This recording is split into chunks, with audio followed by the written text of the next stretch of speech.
This podcast is sponsored by nobody. Hey dudes, welcome to Splat from the Past, the only 80s themed horror and sci-fi show where things can get totally radical. Now we are going to kick off the last episode of Autumn September.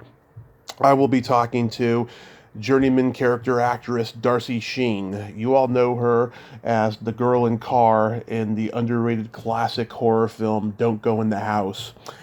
She was also Gwen's mother in National Lampoon's Van Wilder, celebrating its 20th anniversary. She's been in a lot of great stuff. She was in the Don Johnson PTSD Vietnam movie Ceasefire. She guest starred on Miami Vice, Boston Public, The West Wing. She had a tiny part in Cocoon the Return. She was in Accepted.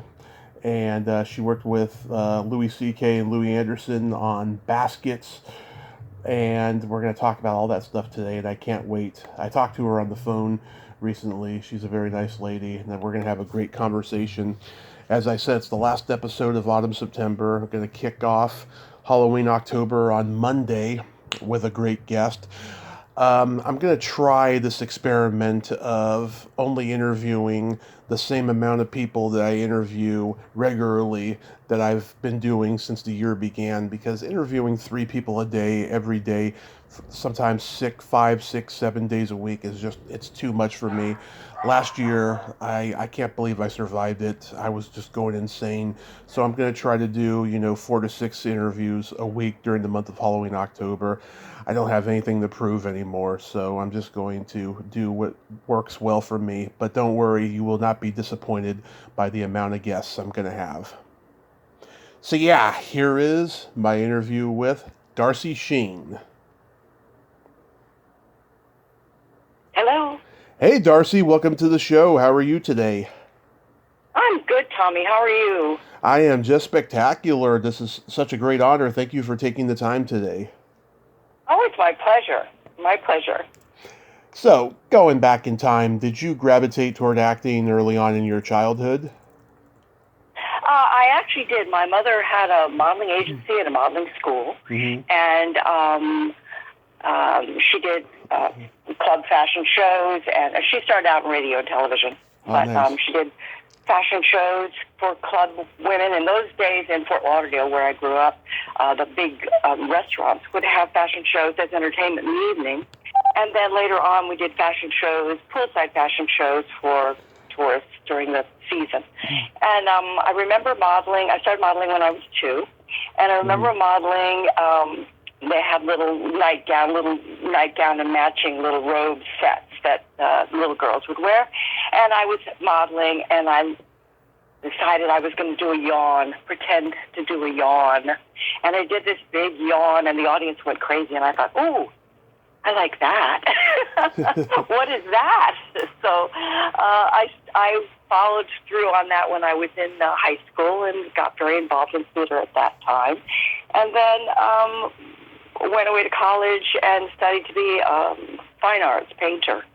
And then came back around to it when I was about 21, working at a dinner theater in Fort Lauderdale, Brian C. Smith and various others. It was a fun ride. It was a fun ride. I kind of fell into the acting, actually. My mother had an agreement with this particular hotel, the Sea Ranch, which was on the beach in Fort Lauderdale, by the sea. And there was a dinner theater there, and one night I was in the lounge after the theater, and the producer came up to me and asked me if I could act. And I said, sure. I said, sure, I can act. And one of the girls had not shown up. The show was Send Me No Flowers, and one of the actresses just didn't show up. Well, you don't do that in the theater. The show must go on no matter what, and you don't just not show up. So he gave me the script. He said, take a look at it. It was a little tiny vignette. It was this little tiny, the character's name was Baby Doll, and it was the wife imagining that the husband was having an affair. And so all it was a lot of cooing and gooing and stroking his hair and that kind of stuff. And the producer came over to me the next day. We had lunch, and he ran the line through, and he said, okay, come tonight. And after the show, because one of the girls was doubling up 2 characters, after the show, you'll read for the director, and if he likes you, you'll go on. And that's how it started. I went on the next night, and I was very fortunate that Brian Smith took me under his wing and gave me just a little bit more each time that I worked for him, so that I had an opportunity to really learn. And I had the opportunity to work. In those days, you did a lot of comedies. This is the 70s. There were a lot of comedies, and there was a lot of silly, sexual innuendo kind of things. Oh yeah. And I worked with a couple of actors that were so good at comedy, and I learned from them.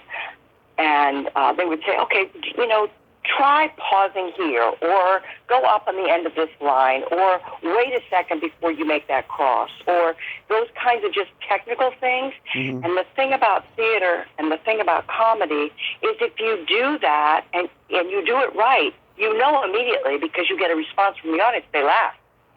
And that's very addictive. So you want more laughs and more laughs and more laughs. So I had a real education from people who knew what they were doing. And I learned pretty much everything I learned by doing it in front of an audience. So it was great fun. It was great fun. Yeah. So your mom was an actress and model? She was a radio personality. She went into radio and television very, very early on, in the early days. And then when they moved to Florida, she worked at the radio station there. She was, my family's from Connecticut, and I was born in Syracuse. Despite what IMDb says, I was born in Syracuse. I can't change that, by the way. I cannot change my birthplace on IMDb without sending them my birth certificate, although someone else could put it on there, whoever that was, I have no idea. Yeah. But that's another story. I'm looking for a class action suit against IMDb. Yeah, a lot of people are. I think it's a possibility. I really do. I wish I knew a good lawyer. Yeah. So anyway, but she had a radio show all the time that I think it was called Talk of the Town, or maybe it was Coffee Break. I can't remember, but she had a little half-an-hour radio show every single day, and she'd interview people, and it was fun. She was a spectacular lady. Truly was. Oh. Really was. Yeah. I hope she's been declared a Florida radio legend. Well, if not, we should work on that. Don't you think, Tommy? Yeah. Yeah, pretty much. Yeah. Yeah. So that's how I got started. So from there, did you stay in Florida, or did you go to New York to study acting? I was in Florida. I stayed in Florida and worked, and then the commercial business started to take off down there. There was a lot of activity for TV commercials in the winter months, because everybody wanted to come to Florida to get out of the cold. So I did a lot of TV commercials. I've probably done well over 100 TV commercials, and a little bit of film would come into the area, a little tiny bit here and there. I was in New York for a while, where I met my husband. I actually met my husband. He directed me in a TV commercial in Florida, and then we got together and lived in New York for a while, and then Connecticut for a while. Then moved back to Florida. And then moved out here like 30 years ago. Wow. Yeah. So, yeah. But there was film. There was some film in Florida. The first film that I ever did was Champ, which was a remake that Franco Zeffirelli did. Oh, the John Voight movie. Yeah. So I worked as a special extra on that. If you watch that, you'll see at the racetrack me behind Faye Dunaway in my big white hat, responding to the race. But that was my very first role was Don't Go in the House, which was in New York. Yes, which I want to bring up because I love really bad, obscure horror films. Yeah. Was that just a standard audition for you?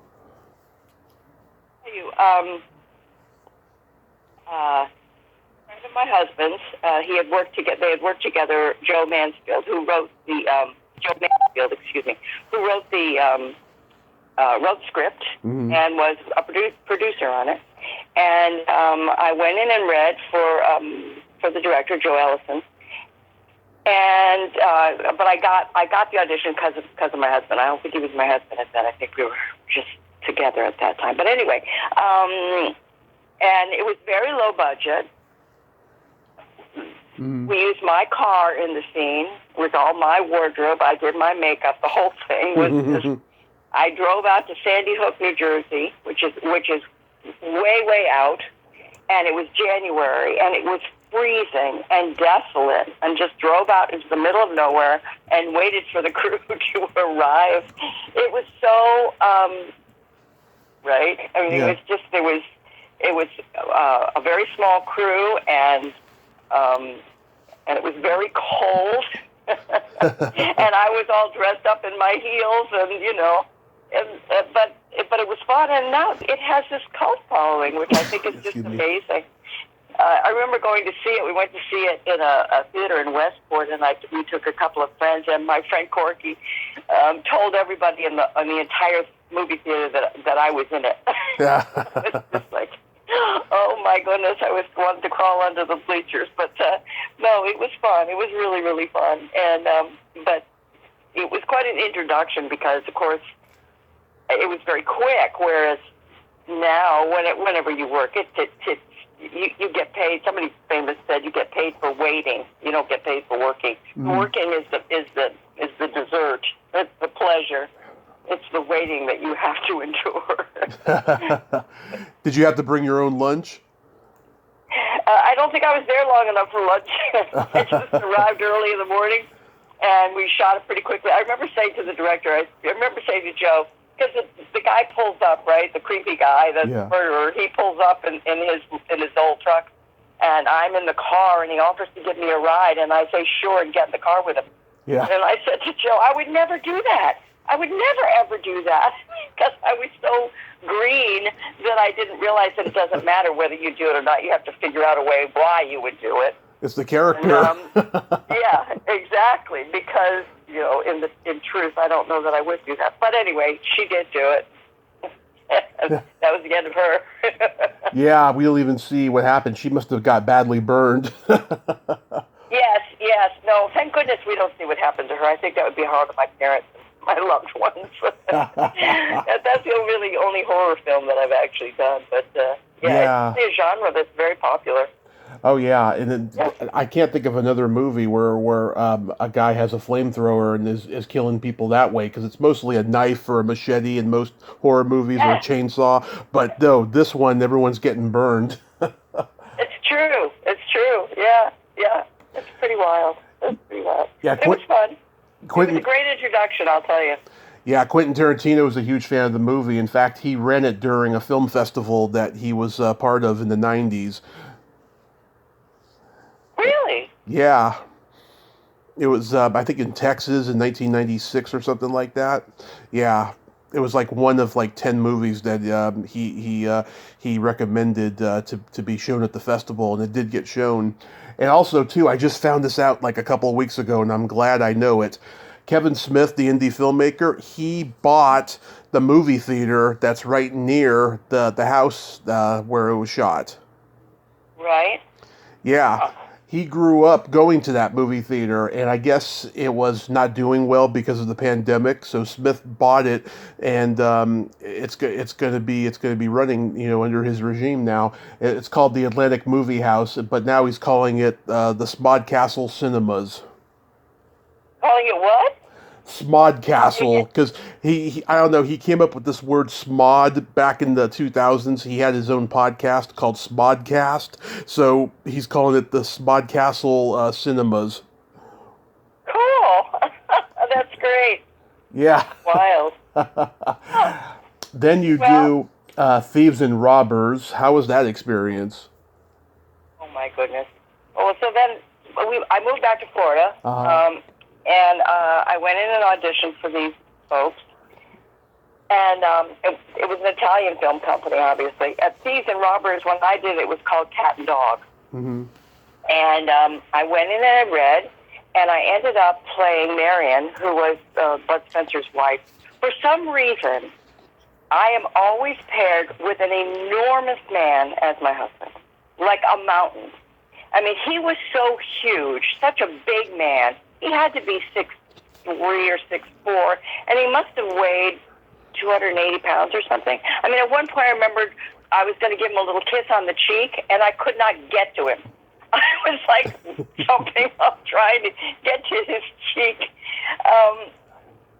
What was so crazy about that was it was an international cast. So some people spoke Italian. Most people spoke Italian. There was an actress that was speaking French. So you would do the scene, and everybody was speaking a different language. Now, Italian has a lot more words than we do. They say everything with many, many, many more words. So I would have a line, like he would say, I had 5 kids in this thing, in the movie, and he would say, I'm going to the store, Mary, and I'll be right back. And we would be doing the scene, and then he would start to talk, and he would go on and on and on and on and on, and I'd go, okay. And then they'd cut, and I'd go to the script supervisor, and I'd say, okay, tell me exactly what he's saying. And she said, I'm going to the store, Mary, and I'll be right back. But it was like 2 paragraphs. Like, what? Wait a minute, I can't. It's very difficult to act with somebody when you're speaking 2 different languages because you don't know what word means what. So to react in real time in a genuine manner, you're just kind of flying by the seat of your pants the entire time. He was very gracious. When we did one of the major scenes was my scene, really. He did that in English with me, which was lovely. But and he spoke English, but it wasn't as comfortable for him, obviously, as his native language.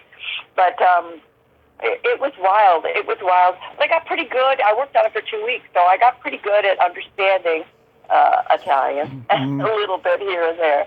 So, and then I've seen it since. So what they would do, and these were films that they would make and then send them all over the world, right? They were for international consumption. And so the reason they would do it and not worry about it, they would dub everyone. They dubbed everybody's voice. So I've seen it since then with someone else doing my lines. It's pretty wild. So it's my face and somebody else's voice. So that's a curious thing to witness. But but it was fun. It was fun. And then I did another film called Go For It with them. And so that was it. Work is always good. Work is always good. Yeah, Mark Lawrence, he always played bad guys really good, mob guys and stuff. Oh, yes. He was wonderful. Do you remember anything about Robin Young? No, not really. What character was that? She was, I can't remember, she was like a supermodel, she's like a supermodel type. She had been a Bond girl at that time. Yes. I'm not sure that I don't think I had any scenes with her. Okay. That I can recall. You know how it is. I mean, you work with the people you work with, and you don't necessarily see anybody else. So, you know. And that was a hard film to track down to see. I mean, I only recently saw it, maybe in the last 5 years. That I found it online. Oh, it was on YouTube? Gosh, I really don't know. It was one of those late night wanderings where I was like, I'd like to see that film. Where is that? And wandering through Google till I found it. I was probably, in the last 10 years anyway. Yeah. Then you do this wonderful... I'm so young. Oh, my God. Yeah. So young.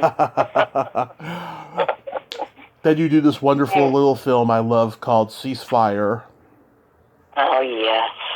Ceasefire with Don Johnson. Yeah. That was David Nutter's first film, I believe. Yeah. He was fresh out of film school at University of Miami, and he was the sweetest guy. And I went in and read for one of the women in the. It deals with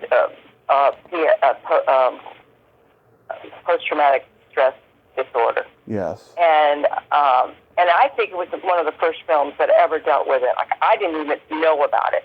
I mean, I had grown up during the Vietnam War and was very much anti-war person, but it had never occurred to me. The fact that he came upon this concept was pretty amazing. And I went in to read for one of the women in the help group, a very emotional scene, and I had my first husband passed away when I was 24, so which is another story I don't want to go into, but so I had a lot to draw on, and so I got very emotional in this scene, and David said, that was wonderful. It was really wonderful. I don't know exactly what I'm going to do with you, but I'm going to do something. So I ended up playing Lisa Blount's best friend, who is married to Don Johnson, and working with Don, David invited us all to the dailies, which was, I'd never had that experience of going to dailies, and which is when you watch all the footage from the day, and it was really fascinating to see, and sitting in the room on the floor watching with Don Johnson, and I had a friend visiting from Connecticut. We all went together and watched, and Don was in a fallow period. Which is probably the only reason he did this film, because it was an unknown. And of course, David Nutter now has won Emmys for directing Game of Thrones, and all kinds of things. So David has done very, very well, and Don, of course, has done well as well. But I shot the first day, I guess, and Don has a reputation, I don't know if he still does, of being difficult. Yeah. He's demanding, and he likes to tell everybody their job. And, film is a very collaborative art form, like theater is. Everybody has their job, and you work together as one organism. And so the dailies from the very first day, that scene was trashed. They never used the scene at all, because Don was so challenging to everybody. Now, I think David was young and didn't have the chops, but he got them very fast and got Don reined in, and basically, I think, said, "Hey, I'm the director. We'll do it this way." So, and then I worked with Don like a month later. He got Miami Vice. Yeah. Yeah, which was great. I mean, that was kind of cool. And of course, Miami Vice brought so much work to South Florida, so it was such a wonderful thing for everybody to have that show. And they did the craziest things. I did a pilot for Miami Vice, and I played Donna Wheeler, which was Don Johnson's best friend, wife's best friend in that as well. Yeah. And and 2 years later, I played a totally different character. They didn't care. They didn't care. They would hire the same actors over and over and over again. And that second episode that I did, which was called Baby Blues, I read for the director. The director was in town, and there were two different casting directors. There was Bonnie Tillerman in New York, and Dee Miller in Miami. And Dee Miller would cast the smaller roles, the under fives, and just day player kind of stuff. And so I read for the director, and he said, "Will you read something else for me?" And I said, "Sure." So he handed me, which was the top of the show guest star, the story that the person the story revolves around. And I took it out into the waiting room, and I worked on it for 20 minutes or so. And I said, "Okay." And I went in, and I read for him, and he said that was great. So I get a call from Dee Miller the next day. "You're the director's number one choice." And I'm over the moon excited, because I had been doing relatively small roles, and this is going to be something that's really going to change my career. And I waited and waited, didn't hear anything. And finally I heard that Michael Mann says that nobody in Florida can play that part. And I was devastated. They gave me another role, a smaller role.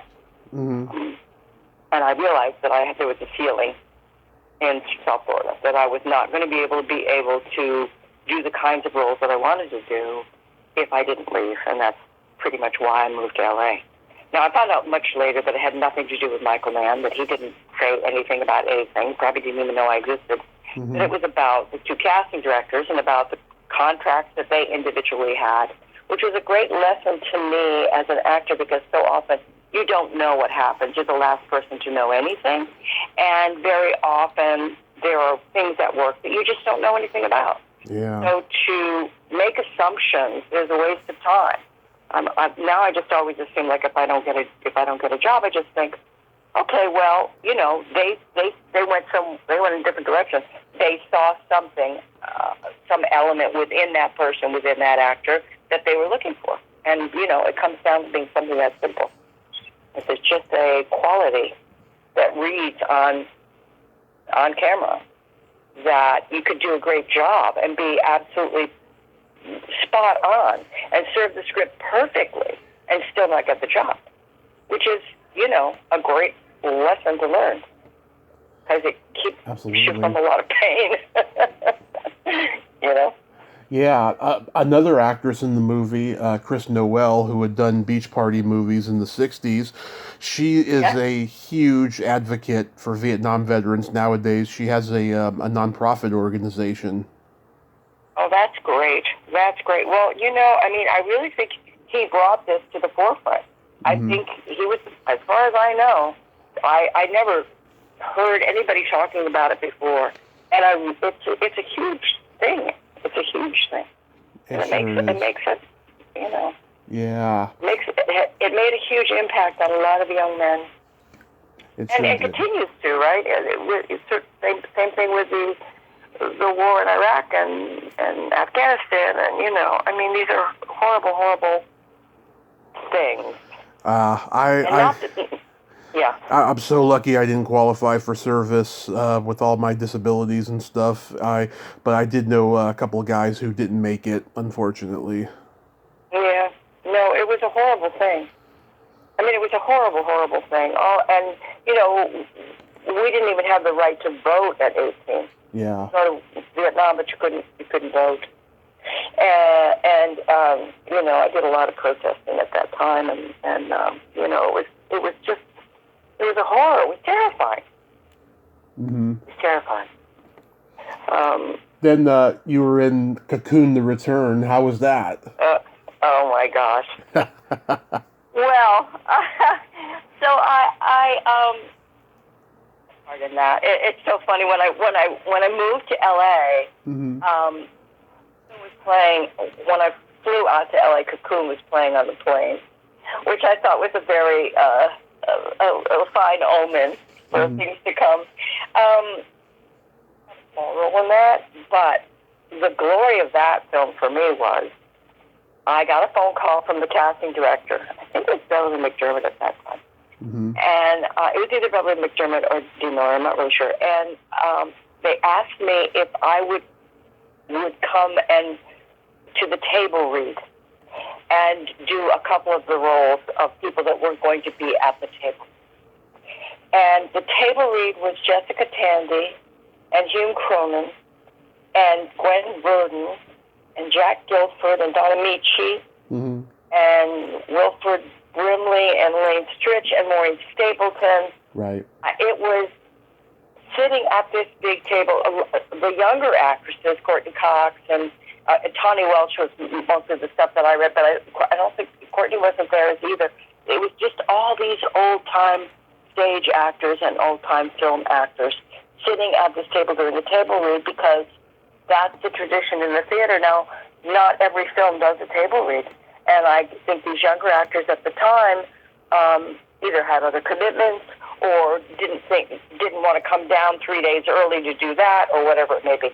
So I sat and read the entire script, filling in these various roles between Gwen Verdon and Jessica Tandy. I cannot tell you. It was like I had died and gone to heaven. It was just astounding, the talent that was in that room, and then I was able to sit there and for those hours, that hour, 2 hours, or whatever it was, to just be able to be one of them. It was glorious. It was just glorious. Really, really, really fun. I've actually always liked the second one a little bit better than the first one, because the second one kind of moves along faster. But when you get right down to it, it was unnecessary to do a sequel because it's pretty much a remake of the first. You know what I mean? Yeah, well, I think they only did the sequel because the first one was so successful, right? Yeah. I mean, it was so successful, why not? And everybody said sure, so I think that happens more often than not. Of A lot of the course. sequels, you know. I love the scene where they're all playing basketball with the young guys. I mean, that was amazing. Yeah, yeah, it's great, it's great. That's my dad's I worked favorite. on that, I think, for 3 days, and I had 2 different dresses, one that was a clean dress and one that was a dirty dress, because there was this, I think it was Tawny that sort of levitates in the restaurant, and I get splattered with food, Yeah. screaming at the top of my lungs. Yeah. I did a few films where I did screaming. I had a good scream. Oh dear. Anyway, but it was fun. But the second day I didn't shoot. I didn't shoot anything on the second day and just sat around in this dirty dress. It was covered with food. It was like blah. Going back to how inaccurate IMDb could be, there was a 13-year gap between that movie and Bear Witness. Did anything happen in that period?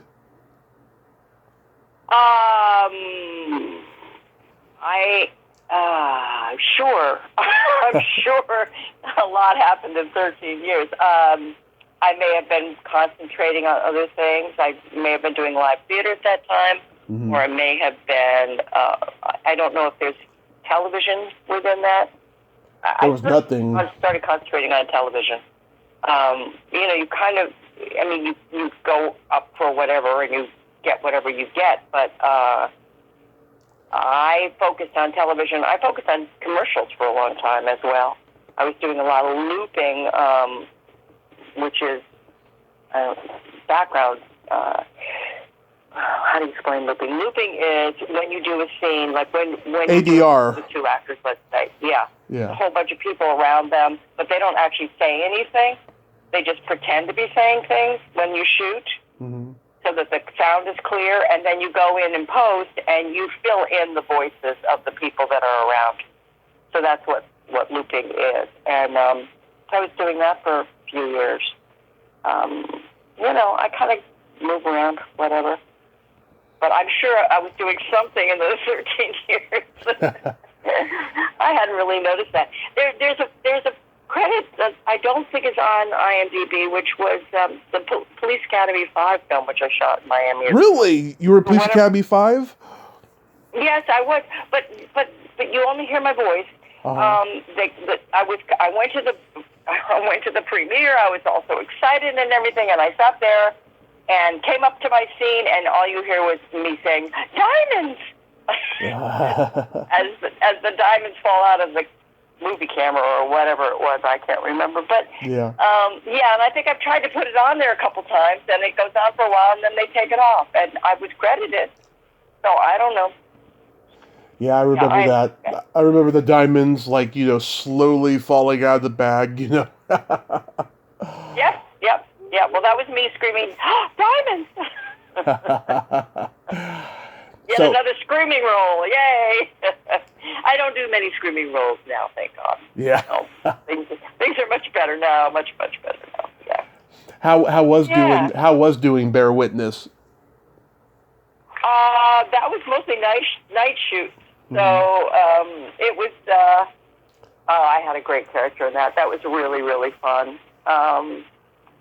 She was just this sort of oversexed landlady, busybody type, and that was a lot of fun. That was a lot of fun to shoot. Yeah, my friend Kathleen Kimmont was in that. Oh yeah. Yeah, she played a detective in it. Then you play Gwen's mom in National Lampoon's Van Wilder. Oh my gosh. How was that experience? Oh my gosh, Tommy. Well, it was great. It was really, really fun. It was Ryan Reynolds early on in his career. Yep. He was delightful, lovely, lovely young man. And we had a scene. We had a scene where Van comes to a party at my house when we're all very upper crust doctors and lawyers and very proper and you know, very wealthy in this beautiful home. And Tyra Reid has invited Reynolds to come to her house. And of course, she has a boyfriend who's this super preppy, just an asshole. And he's like, he takes her out of the room after Van arrives. And of course, Van is nothing but trouble, right? Right. But good trouble. And he arrives, and the boyfriend takes Tyra out of the room to complain, why is he here? And when we come back in the room, Van is teaching all of us uptight types to do body shots, which is, you know, you put lime on your body and some salt, and you take a shot of tequila, and then you lick the salt off, right? Oh, I know, yeah. I don't know if body shots are in now or not, but whatever. I used to work in the bar business, I know. So I had a low cut. They put me in a low cut top. It was all very tasteful, but it was very low cut. And my husband is supposed to do a body shot off of my left, not my breast, but the top half of my breast. It is my breast. So the cameras start to roll. They put some whatever they put on to keep the salt there. It wasn't lime, but they put the salt on, and we do the thing and action and start. And my husband goes and he bites me. In the take, the man, the actor, bit me. Like, bit me. And I didn't ruin the take. But as soon as they said cut, I said, he bit me. Sure enough, big red mark. They had to come and cover it when they cut the whole thing. I said, what in the world were you thinking? Why would you bite me? And he said, well, I wanted to surprise you. I said, I don't know you. You getting that close to my breast would be enough of a surprise. Besides, I'm an actress. Yeah. I can act surprised. I couldn't believe it. I could not believe it. It was like, what was going on in that man's mind? I guess it's been a long time since he's seen a breast. I don't know. Yeah. But it was just so weird, Tommy. I was like, it was just shocking. You know, we had to stop everything and cover up this red mark. I'm surprised he didn't draw blood. God. Yeah, it was horrible. But anyway, I guess it's one way to get attention. I don't know. I once took a Jello shot out of my bartender friend's belly button, and it was done very tastefully. You know, I didn't, do anything, inappropriate and stuff, and it was really funny. I wish I had a picture of it. Yeah. Well, I don't know what he was thinking. I mean, I really don't know what he was thinking. But there was nothing nice about it. I mean, it was very, very weird. And the poor man, I don't remember his name, and I probably shouldn't be telling tales out of school, but he was kind of ostracized after that. I mean, the rest of the actors are like, what was that about? So... Yeah, my sense of humor is very bawdy, and I rented the movie when it first came out on video because I love National Lampoon movies, and I loved everything except for the infamous scene with the eclairs. Oh, I know. Isn't that awful? Oh. Yeah, I'll tell you something. I have a high tolerance for gross things, but even back then, at the age of 20, I was like, oh, this is going way too far. Yeah. Well, my grandsons are 18 and 20. Yeah. And I just showed them Van Wilder, like, I don't know, 6 months ago. I just rented it and didn't say anything. And just said, a movie I want to show you. And I got to that scene and I was cringing. It's like, oh, I forgot about this. Oh. Anyway, they're old enough to... I have to say, you are a cool grandma. You really are. Well, they're practically men now, right? Yeah. They're not babies. I didn't show it to them 10 years ago. So. I will say, though, one line made me laugh out loud, though. One guy's like, I think I've had these before. Oh, dear.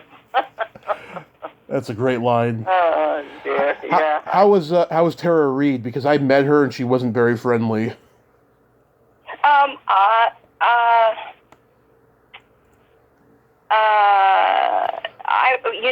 no, she's not. She was not particularly friendly. Yeah. She was rather distant. Yeah. I saw her. I came into the makeup trailer when she left, and hello, and that was it. My interaction with her when we were shooting that particular scene was very minimal. When you're actually on set, you're not. Yeah, no, she was distant, I would say. Mm-hmm. I think she probably has her share of problems. Maybe that's why she's distant. I don't know. Yeah. You did a couple episodes of Boston Public as Mrs. Reese. Was that fun? Oh, yeah. That was great fun. I was very happy to go back on a second time for that show. I was actually down in Florida at the time, and my mom and dad had a bad scare with cancer, and she was having some surgery, and they called me, and they wanted me to come back and forth. And anyway, it all worked out. I was able to shoot it around my mother's schedule, so that all worked out fine. It was great. It was a great experience. Yeah, it was fun. We had a great time. Mm-hmm. It was great writing on that show. Yeah. Pardon? It was great writing on that show. Yeah, it was a very good show. It was a very good show. How about Call Me, The Rise and Fall of Heidi Fleiss? That I sat around all day long and never shot anything. Really? I never shot. There you go. There's a credit that I didn't actually do anything. I think they were way behind schedule. I did hair and makeup and then just sat all day long, and then they let me go. But I think they had scheduling issues. Sometimes that happens. I can't even remember. I think I was playing a real estate agent or something. It was not. It was not imperative to the script. They didn't. They didn't need the scene, so therefore. But I got paid, and I have a credit on IMDb. Yeah. I saw it when it first premiered on USA Network. I was a 20-year-old horny boy who didn't have any dates during that time, and when I saw it, I just loved it because it was very graphic for a USA original movie, and I think that Jamie, I think she really embodied Heidi's mannerisms and cadence in that part. Yeah, I think you're probably right. I think she should have got an Emmy nomination. Heidi's father was a very, very well-known and highly respected obstetrician. Mm-hmm. Actually delivered a friend's baby. There's a tourist attraction in LA called Dearly Departed. They focus on celebrities who died and stuff of tragic deaths in Hollywood. And the guy who runs it, Scott Michaels, I've interviewed him. He has like a YouTube channel with I wouldn't say it's like a podcast, but he'll do interviews with people, and he interviewed Heidi Fleiss, and he tried to keep the conversation light about her past and stuff, and they were talking about other things. It was really interesting. She's a character. I'll bet. Yeah. I'll bet she is. Yeah. You'd have to be. You have to be. Yeah. Yeah. How was appearing on The West Wing? Oh, I love that. I love that show so much. Mm-hmm. Oh my gosh, that show moves so fast.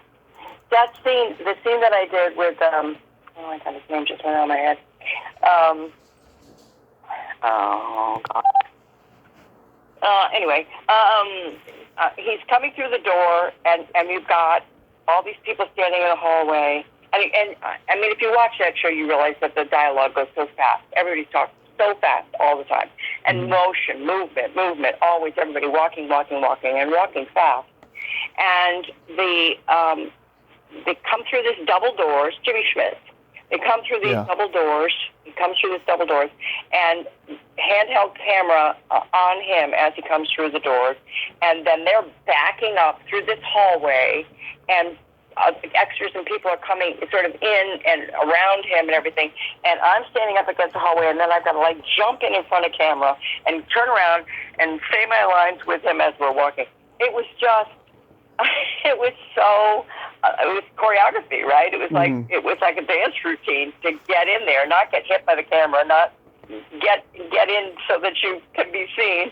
Yeah. And it's so interesting, you know, you, as an actor, you prepare a lot of character stuff, you know, a lot of things that you want to embody. And when you get on the set and you're actually doing the job, that better be underneath there, because it all goes out the window, because it all becomes about hitting your mark and you know, and staying out of somebody else's light, and so many technical aspects of working in film or television that's completely different than what you do on stage, right? So that was just, you know, just all that mattered was get in there and save the lines, you know. And all of and a lot of the character work that I had done, the character that I had come up with was not the character I ended up doing, which to me is so interesting, because she was much less strident. I think just because of the physicality of all of the things that had to be done, there was a different quality to the character entirely, which I thought was interesting from my point of view. It makes no difference to anybody else, because they see what they see, right? Right. And for me, it was a very interesting thing. It was like, yeah. And I think that's why you do kind of get cast for who you are, because when all is said and done, that's what you bring to the party. Right. You know? Your instincts. It's interesting. Yeah, exactly. Exactly. Then you did another body comedy, Accepted. Yes, with Jonah Hill. Yeah. That was fun. I did more scenes than what ended up in the movie, but that happens, of course, too. Yeah. I mean, you look at a script and you go, okay, can this scene be cut? Or is this important to tell the story? But yeah, it was fun. It was fun working with him. That was a good shoot. It was really a nice bunch of people. Good rap party. Really? There was a lot of good food there? It was a fun rap party. Yeah. Where were we? We were at Fox, I think. Yeah. Yeah. It was, you know, good big party band and all that kind of stuff. So that's always fun when that happens. And a premiere, you know, that's all great fun when you can take part in all those things. At least it is for me. I'm sure if you're uber famous and you're doing it all the time, it probably is not fun, but yeah, I'm looking forward to it. Yeah. Jonah Hill had just done the 40-Year-Old Virgin, so like he wasn't known yet. He hadn't done Superbad yet. No, he was not. He was not a star at that particular time. He was a nice young man. Very nice. Yeah, we had a good time. Recently, we lost the great Louis Anderson. You worked with him on Baskets. Oh, Louis! My God, I loved Louis. Do you have any particular memories of Louis you can share?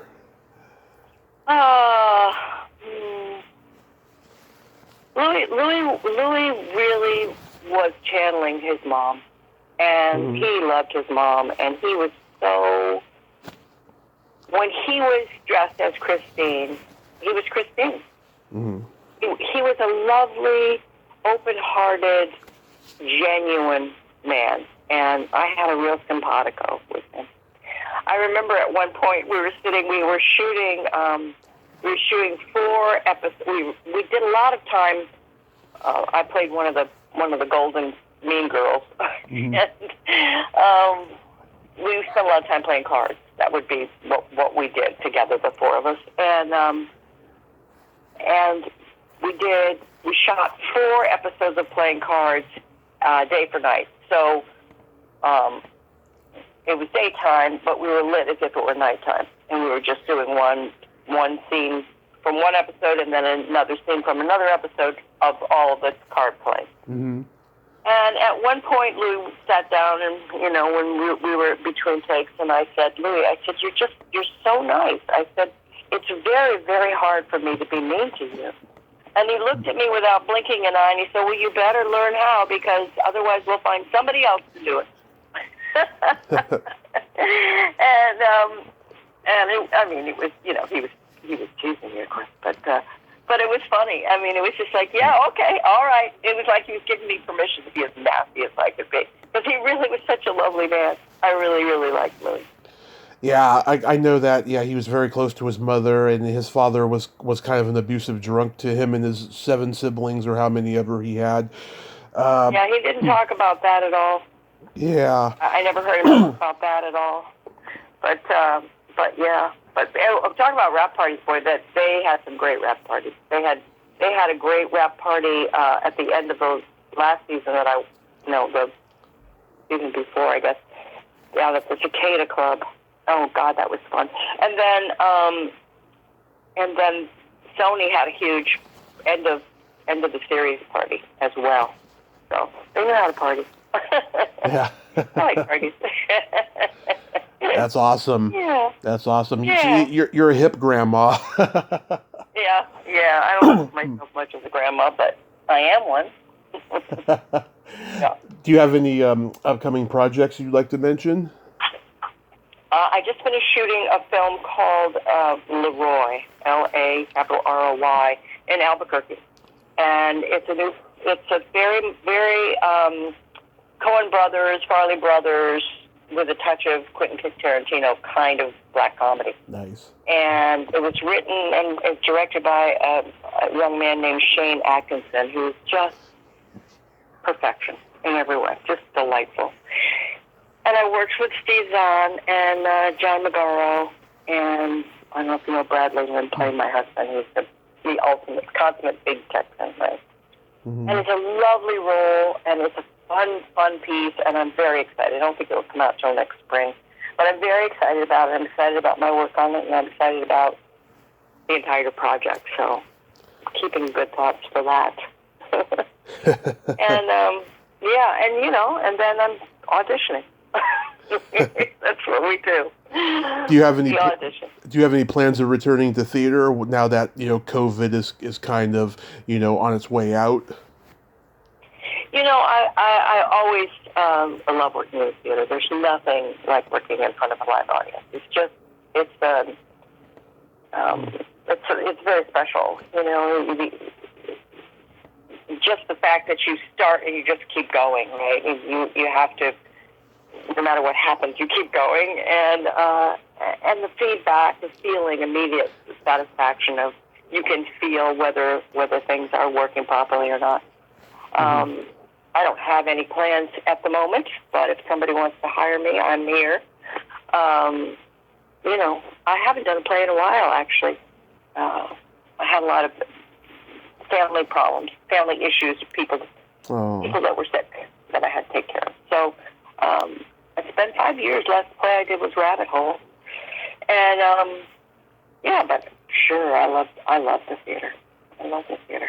I do readings. I do live play readings. A lot of work by a writer named Gene Butler, and he writes a lot of little short, fun, funny pieces. And I work with Michael Cavanaugh. I don't know if you know Michael or not. He's been around forever, and we do a lot of it together. And there's an audience, and so it's kind of like theater, except you don't have to memorize all the lines. Or the blocking, because there isn't any. What is it about live theater readings that have become so popular? I never thought I would ever see the day. I know, it is sort of a surprise, isn't it? I don't know. I really don't know. There was a play called Love Letters, mm-hmm. and I think that's what started the trend, because Love Letters were just two people at lecterns on stage. I forget who I saw do it, but and they just read the letters back and forth to each other, and people paid money and sat and watched them. So I think there's so much less cost. So the cost to profit margin is so much greater. Mm-hmm. Maybe that's it. I don't know. And the time commitment is the commitment in terms of the acting. It's not anywhere near the same level of commitment. I mean, when people say the theater is my life, it's because not because, I'm in love with the theater. It's because there's no time to do anything else when you work in the theater. It is your life. You're rehearsing or you're preparing or you're working. I mean, it takes a tremendous amount of time and energy to work in the theater. I mean, it takes a tremendous amount of time and energy to do any of it, but the theater goes on for weeks and weeks and weeks and weeks. Mm-hmm. Whereas most of the time, I mean, I was just a week in Albuquerque, and I was, I mean, when you're working like that, especially when I'm on location, you keep your head down and it's like being in training, sort of. Mm-hmm. Which you are ready to do what you need to do when you need to do it. But otherwise, if I'm at home and I'm doing a job, you can sort of have a normal life, and it's just that little chunk of time. But the theater requires a lot more. So, mm-hmm. But the LA theater, the theaters, they're small. Yeah. So you want to really love the project. Whitefire. Yeah, Whitefire's a nice theater. I like that theater. Yeah, I went to go see a friend of mine a couple years ago do a play there, and it's a nice, quaint little theater. Yes, I live very close to Whitefire, so yeah, it is. It's very nice. I used to belong to a theater company. It's called the Eclectic Theater Mm-hmm. Company, or the Eclectic Company Theater, and it was a co-op theater, and it was great. It was wonderful because it was basically a producer's theater. So you could raise money and put on a production. And what you would do is all you had to do was submit your budget to the board, and the board would decide whether they thought you could pull it off or not. And if you could, you got a slot, and you got to have a six-week run. And I produced a couple of plays. In fact, I produced a play called La Belle Soeur, co-produced it with Carolyn Wilson. Mm-hmm. And it's 20 years ago. So we're having a 20-year Les Belles Soeur reunion. It was an all-woman cast, 15 Mm-hmm. women, and we're all getting back together again to celebrate what a success that all was and how we all 15 women managed to get along really well, which is pretty amazing. I like that. Yeah, it was great. So really quick, we got to play my Secret Silly game. This is a series of silly slumber party questions. No win or lose, just pure fun. And how the game works is, Darcy, I ask you the question, you answer it, and then you ask me that exact same question, and I answer it. And feel free to comment on the answers, because they'll be pretty funny. Okay. Okay. Darcy, are you ticklish? I am ticklish. I'm very ticklish. I like to be tickled. Same here. Tommy, are you ticklish? Yes. Yeah, if you tickle me with me knowing, I'll enjoy it, but if you tickled me without warning, I'll hit you in the groin. Oh dear. Well, I won't tickle you without warning, I promise. Just out of reflex. I remember my cousin when I was a kid, we used to try to tickle each other's feet and see who could stand it the longest. Oh yeah. Me and my cousins, they were all female. We used to do that too, and oh god, it would be torture. I know, right? You don't want to be the one to give in, though. What's your favorite part of the body? It could be anything. Favorite part of the body? Well, all of it. Huh. Interesting. I've never heard that answer. Why not? Yeah. No, that's where all the feelings are, right? I mean, that's what we get to carry the soul around in. And, yeah. No, I mean, I like some parts better than others, but a favorite part? No, I don't have a favorite part. Depends on the time of day, I guess. Yeah. What's your favorite part of the body? You're probably not going to be surprised, but the belly button. The belly button? Oh, you have an innie or an outie? I have an innie, and it's very deep. In fact, I used to date a girl who told me that I could probably fit crystal meth in there. Oh, dear, that's funny. Yes, do you have an innie? I do have an innie. Nice. Yep. I've always liked my belly button. Sure, yeah. Oh yeah, it can be your best friend in the loneliest times. I don't think I'm going to ask you about that, Tommy. Oh, no, no, no, no. It's not sexual. It's just, you get bored. You have to play with something, right? You contemplate your navel. I do constantly, yes. What color are your toenails painted? Red. Nice. You probably think because I'm a man I don't paint my toenails. I don't know. Maybe you do. I don't know you, Tommy. I do, but right now they're not painted. Last time they were purple with sparkles. Oh, fun. Yeah, it's been about a year since I painted them or so. I painted them for a Comic-Con I went to last year. That was the last time.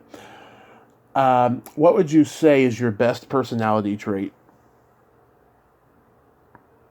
Personality trait. Oh my goodness. That's no word. I don't know if the questions are going to be hard. My best personality trait. I think I'm fun. I think people think I'm fun. I agree. You are a lot of fun. Thanks. No, I don't know. I think I'm kind. You are. Yeah. I don't know. What's your best personality trait? I have empathy, and I have no filter. Ah, and no filter is a good personality trait. I think it can be, because, a lot of people, they like being placated, and I'm just not capable of doing that. I have to be honest, Yeah, yeah. Well, honest is good, as long as it's not cruel. Oh, no. I mean, I always provide closure if I'm going to be dropping a bomb on somebody. Right. Because I want everyone to feel comfortable and everyone to be happy, Yeah, absolutely. And then my favorite question is there a stinky smell that just makes you gag? Oh, God. I had salmon the other night, and I think a little bit is left in my garbage can, and every time I go in the kitchen now, it's like, oh, I got to get that out of here. Yeah. I think old fish is pretty bad. It is. Pretty bad. What about you? What makes you gag? Either farts or feet.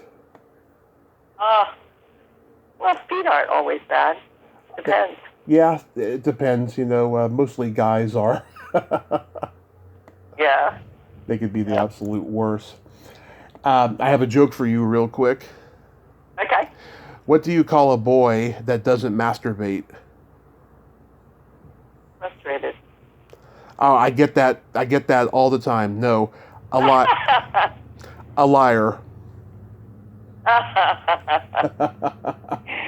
Yeah, imagine that's true.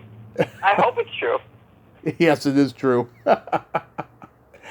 Darcy, thank you for coming on today and not only having this fun conversation, but also being my last guest for September. Oh, right at the end of September. Well, that's good. That's good. Well, thank you, Tommy. It's been a pleasure. It sure has. And I hope you have a great rest of your day and be safe out there and happy holidays coming up. Thank you. Same to you, Tommy. Thank you so much. Okay. God bless. Bye-bye. Well, there you have it. Darcy Sheen. Ain't she a sweetheart? Oh, what a kind lady. She was a great last guest for September. I enjoyed talking to her so much, and she is a hip grandma. Oh, wouldn't you love to have Darcy Sheen as your grandma? Well, until next time, this is Tommy Throwback Kovac saying, there's no shame in living in the past, because the present sucks. Later, dudes.